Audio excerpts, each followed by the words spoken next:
मेरा हो मन स्वदेशी, मेरा हो तन स्वदेशी, मर जाऊं तो भी मेरा होवे कफन स्वदेशी।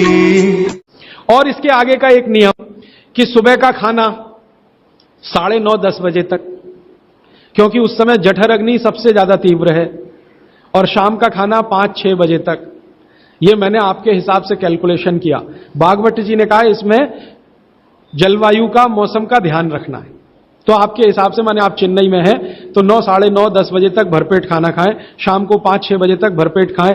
बीच में अगर आप कहते हैं जी भूख लगी तो कुछ फल खा लें, नहीं तो अच्छी चीज भागवत जी ने जो कही है, सुबह का खाना जो 9-10 बजे खाएं, शाम का 5-6 बजे, उनको बीच में भूख लग रही है तो कहते हैं चना और गुड़ खाएं, शेंगदाना और गुड़, माने मूंगफली और गुड़ खाएं, माने उस समय आप चिक्की खाएं, क्योंकि गुड़ और चना, गुड़ और मूंगफली उसमें है। दोपहर को अगर भूख लग रही है, चिक्की आप चाहें तो अच्छी भी खा सकते हैं, माने ज्यादा भी खा सकते हैं।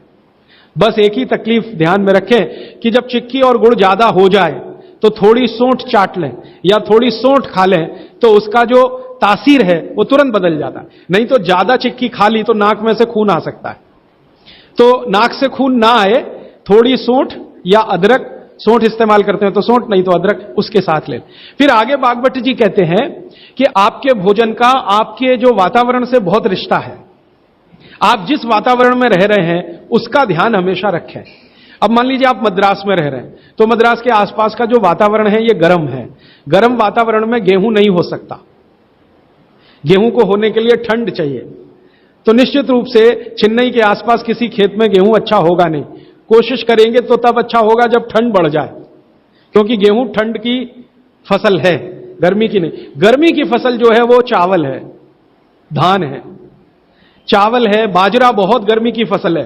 ये राजस्थान में रहने वाले सब लोग जानते हैं कितनी गर्मी है राजस्थान में, और वहीं बाजरा सबसे अच्छा होता है। कच्छ में, सौराष्ट्र में कितनी गर्मी है, बाजरा सबसे अच्छा वहीं होता है। तो गर्मी की जो फसलें हैं वो धान है, बाजरा है और जौ है, जवारी है। जवारी आप समझते, ज्वार, ज्वार। तो ये सब आपके लिए अच्छे हैं। यहां चेन्नई में आप रहते हैं ना, ज्वार की रोटी खाएं, बाजरे की रोटी खाएं, गेहूं की कम, ना खाएं तो भी चलेगा। जो यहां हो रहा है वो ज्यादा खाएं। अब आप बोलेंगे गर्मी में भी बाजरे की रोटी खाएं, ना खाएं, क्योंकि बाजरा वैसे तो गर्म है, लेकिन गर्मी में भी खाना है। मान लो आपको स्वाद है, छूट नहीं रहा है, जगह छूट गई है, स्वाद नहीं छूटता। मन हमारा अभी भी राजस्थान में है या कच्छ में है या सौराष्ट्र में, कुछ मजबूरी है कि हम यहां रह रहे हैं। अगर ये मजबूरी खत्म हो जाए तो आप सब भागेंगे यहां से। मजबूरी कैसी, कच्छ में, सौराष्ट्र में इतना ही पैसा आ जाए तो आप सब चले जाएंगे, क्योंकि मन जो है ना छूटता नहीं है, स्थान से लगा रहता है। स्वाद मन के साथ जुड़ा हुआ है। तो स्वाद के लिए ही अगर बाजरा खाना चाहते हैं तो बिना गुड़ के ना खाएं। यहां पर चेन्नई में गुड़ और घी के साथ बाजरे की रोटी आप खा सकते हैं, गुड़ और घी के साथ जवारी की रोटी आप खा सकते हैं। ज्यादा आप खाएं तो चावल आपके लिए, धान जो यहां होता है वो सबसे अच्छा है। तो तासीर ध्यान रखें, आबो हवा का ध्यान रखें, वातावरण का ध्यान रखें, हर बनाते समय भोजन में और खाते समय भोजन में। ये कुछ सूत्र हैं जो बहुत आवश्यक हैं आपके लिए, मैं मानता हूं, जो मैंने आपको पिछले एक 45 मिनट या 30 मिनट में जो रिपीट किए, जिनको मैं बहुत आवश्यक मानता हूं। और इसमें से एक सूत्र छूट गया जो बहुत आवश्यक, सुबह सुबह उठकर पहले पानी पिए। सुबह सुबह उठकर पहले पानी पिए। कारण मैं बता चुका हूं कि उठते ही आपके मुंह में जो लार बन रही है वो बहुत बहुत बहुत कीमती है, उसकी कीमत लगा नहीं सकते आप, वो एकदम अमूल्य चीज है, वो अंदर ही जाए तो अच्छा है। तो आप उठते ही पानी पीने का नियम बनाएं। कितना पानी पिए मैंने बताया था, 18 से कम उम्र के जो बच्चे हैं उनको लगभग 1.5 से 2 गिलास, 60 से ऊपर के जो बुजुर्ग हैं उनको भी 1.5 से 2 गिलास, और आप जिस उम्र में हैं 18 से 60 तो कम से कम 3 गिलास। पीने का तरीका वही है, सिप सिप सिप सिप करके पीना। और ये सुबह का पानी अकेला पानी है जो बिना प्यास के भी पीना। जी, ये मुख्य नियम मैं मानता हूं आपको जरूर धारण करने चाहिए। और मेरी एक दूसरी गुजारिश है, आप जितने भी लोग बैठे हैं इन सब नियमों को पालन करें। आज से कुछ ने तो शायद शुरू भी किया है 2-3 दिन से, जरूर पालन करें। हो सकता है कि 6 महीने के बाद, 8 महीने के बाद मेरी आपकी फिर मुलाकात हो, तब आप मुझे इसकी रिपोर्टिंग करें। रिपोर्टिंग करें। क्यों? मैं आप सबको भागवत का चेला बनाना चाहता हूं। मैं ये चाहता हूं, मैं विनम्रतापूर्वक कह रहा हूं, मैं ये चाहता हूं कि जो ज्ञान मैंने 6 साल में लिया, ये साल भर में आपके पास पूरा पहुंच जाए। क्यों? आप तो इसको अपने जीवन में पालन करके स्वस्थ रह ही सकते हैं, अपने परिवार को भी रख सकते हैं और पड़ोसियों को भी रख सकते हैं। और भागवत ने कहा है कि जो अपने दुखों को दूर कर ले और दूसरों के दुखों को दूर करने का काम करे, वही मोक्ष का भागी है, माने भागीदार हो सकता है। तो मैं चाहता हूं आप सब मेरे साथ मोक्ष में चलें, वहां भी हम यही करेंगे, तो आप अच्छे हो जाएंगे, देश भी अच्छा हो जाएगा। ये कहकर मैं अब प्रश्नों की तरफ चल रहा हूं।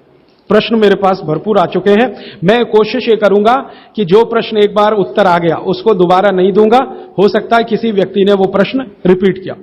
ज्यादातर प्रश्न जो हैं वो रोगों से संबंधित हैं, इस रोग में क्या करें, उस रोग में क्या करें। तो सबसे पहला प्रश्न जो मैं सबसे आसान मानता हूं, आंखों के नीचे काले धब्बे आ गए हैं तो क्या करें। मैं इसका उत्तर पहले दे चुका हूं, फिर दे रहा हूं। आपको सबसे अच्छा आसान उपाय मैं बता रहा हूं, वो ये, जिनको भी डार्क सर्किल है सवेरे उठें, सबसे पहला जो आपका थूक है, मुंह का लार है, इसको आंखों के नीचे लगा के मालिश करें, हल्की हल्की मालिश करें, आपके सारे डार्क सर्कल खत्म हो जाएंगे। और ये जो सुबह का मुंह का लार है, इससे आप अपने त्वचा रोग भी ठीक कर सकते हैं। खाज है, खुजली है, दाद है, सोराइसिस है, इचियोसिस है, एक्जिमा है, हर जगह इसको अप्लाई करें और हल्की हल्की मालिश करें। कोई कहेगा कि बहुत ज्यादा शरीर में है तो इतना तो थूक बनता ही नहीं है और पूरे शरीर पे लगाना पड़े तो ऐसी स्थिति में आप मुझे व्यक्तिगत रूप से शाम को 4 बजे मिलें, मैं आपको एक ऐसी दवा बता दूंगा या लिखा दूंगा जो थूक भी बढ़ा देगी और आपकी शरीर की खाज, खुजली, दाग, धब्बे सब मिटा देगी। वो व्यक्तिगत है। नींद बराबर नहीं आती, नींद बराबर नहीं आती है तो इसका माने एक ही आप जान लीजिए कि आपके शरीर में अगर वात बढ़ा हुआ है, वायु बढ़ी हुई है, तो अच्छी नींद कभी नहीं आएगी। तो इसके लिए बहुत सरल उपाय मैंने बताया था। रात को गाय का घी हल्का गर्म करके दोनों नाक में डाल के सोएं। गाय का घी हल्का गर्म करके, जब वो तरल हो जाए उतना ही गर्म करें और एक एक बूंद दोनों नाक में डालें और हल्के से खींचें, ज्यादा तेज नहीं, बस इतना करेंगे अंदर चला जाएगा। बहुत खींचने की जरूरत नहीं है क्योंकि आगे चला जाएगा, जहां नहीं जाना चाहिए वहां भी चला जा सकता है। तो हल्का खींचकर छोड़ दें और सो जाएं, भूल जाएं। फिर नींद बहुत अच्छी आएगी, खर्राटे बिल्कुल बंद हो जाएंगे, स्नोरिंग बिल्कुल खत्म हो जाएगी। नींद के समय जो खराब खराब सपने आ रहे हैं वो सपने कभी आएंगे नहीं, अच्छे ही सपने आएंगे जब भी आएंगे। रात में नींद कभी खुलेगी नहीं, 6 घंटे के पहले आप उठेंगे नहीं कम से कम। रात की नींद खुलने का एक वो तकलीफ आ गया ना, पेशाब आती है, नींद खुल जाती है। घी डाल के सोएंगे तो रात को नींद कभी नहीं खुलेगी, 6, साढ़े 6, 7 घंटे के बाद ही खुले। और बच्चों को तो जरूर करें, इससे और एक फायदा होगा, स्मरण शक्ति बढ़ेगी। ठीक है, तो अब एक ही कागज पर ये 3 प्रश्न थे, तीनों उत्तर दे दिए। अब आगे जिस कागज में ये प्रश्न आएंगे उत्तर नहीं दूंगा। अभी है हाई ब्लड प्रेशर, रक्त का ऊंचा दबाव, अस्थमा, पेट की कब्जी, और इसमें भी फिर आ गया है त्वचा का कालापन, वो मैं उत्तर दे चुका हूं। अब मैं आ जाता हूं, ब्लड प्रेशर हाई है। वैसे तो ब्लड प्रेशर हाई और लो होना ये काल्पनिक चीज है, कभी बाद में चर्चा करूंगा, लेकिन अगर आपके मन में बैठ गई है तो इतना ही जान लीजिए कि आपको जब लग रहा है और डॉक्टर को ही कह रहा है कि आपका बीपी हाई है, तो समझ लीजिए, इसको भागवत जी दूसरे सूत्र में कहते हैं कि रक्त की अम्लता बढ़ी हुई है, एसिडिटी बढ़ी हुई है। अब रक्त में अम्लता है तो अम्लता को खत्म करने के लिए क्षारीय चीज खाएं, क्षार चीज खाएं, क्षार। अब क्षार वाली चीजें क्या है? सबसे अच्छी क्षार की चीज है मेथी, सब्जी के रूप में भी और दाने के रूप में मेथी। दूसरी क्षार वाली चीज है, आप में से जैन है तो वो नहीं खाएंगे, लेकिन जो जैन नहीं है उनको बता देता हूं, गाजर। तीसरी क्षार वाली चीज है कोई भी ऐसा फल जिसमें रस नहीं है, कोई भी ऐसा फल जिसमें रस नहीं है। सेब ये क्षारीय है, केला ये क्षारीय है, अमरूद ये क्षारीय है। कोई भी ऐसे फल याद रहेगा आपको जिसमें रस नहीं है, ये सब क्षारीय है। सब्जियों में पालक क्षारीय है, बैंगन क्षारीय है। आलू के बारे में कहते हैं ना अम्लीय ना क्षारीय, वो बीच का है। तो जो सब्जियां आपको क्षारीय हैं और जो मसाले माने औषधियां क्षारीय, इनका उपयोग करें तो अम्लता अपने आप कम होगी, तो ब्लड प्रेशर कम होगा, तो ट्राइग्लिसराइड कम होगा, मोटापा भी कम होगा, सब कुछ कम होगा आपका। तो हमेशा याद रखें। तो मेथी दाने का उपयोग मैंने बता दिया है, पानी में डाल के रात को छोड़ दें, सुबह उठकर दाना चबा के खाएं, पीछे से पानी पिए। गाजर का उपयोग बता दिया, कद्दूकस में घिसें, गाजर ले लें, वो कद्दूकस की गाजर को खा लें। और क्षारीय चीज, मेथी की सब्जी रोज खाएं, पालक की सब्जी रोज खाएं। हरे पत्ते की कोई भी सब्जी क्षारीय होती है, हरे पत्ते की कोई भी सब्जी क्षारीय होगी, और फल जिसमें रस नहीं है वो सब क्षारीय होंगे। बस याद इतना ही रखें। तो आप अगर उपयोग करेंगे तो हाई ब्लड प्रेशर तो जाएगा ही, उसके साथ ब्लड कोलेस्ट्रॉल कम रहेगा, ट्राइग्लिसराइड कम रहेगा, मोटापा कम होगा, पेट आपका कम होगा, और उसके अंत में हार्ट अटैक आएगा नहीं। ब्लॉकेज भी है तो निकल जाए। और एक क्षारीय चीज मैं भूल गया बताना, लौकी, दूधी। सब्जियों में सबसे ज्यादा क्षारीय कोई चीज है तो दूधी, माने लौकी ज्यादा खाएं, दूधी ज्यादा खाएं, और उसका रस भी पिएं, कच्ची दूधी का तो और अच्छा है। जितने भी हाई बीपी के मरीज हैं उनके। अस्थमा, अस्थमा भी जो एक बीमारी है ना, वो वायु के प्रकोप की बीमारी है। तो अस्थमा ज्यादा है तो इसके लिए जो मैं बहुत बार बोल चुका हूं, फिर बोल रहा हूं, दालचीनी, ये क्षारीय है, दालचीनी का उपयोग करें शहद के साथ। शहद क्षारीय है तो दालचीनी, शहद। शहद नहीं ले सकते तो गुड़।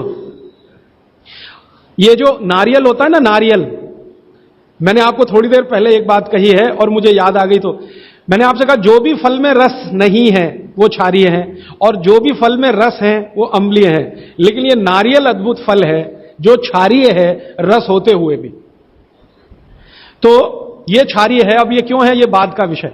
तो आप अगर अस्थमा से शिकार हैं, दमा के शिकार हैं, तो नियमित रूप से नारियल खाइए, हरा नारियल खाइए, कच्चा नारियल जिसको कहा जाता है, चबा चबा के खाइए। कितना खाएं जी, एक दिन में 50 ग्राम तक खा सकते हैं चबा चबा।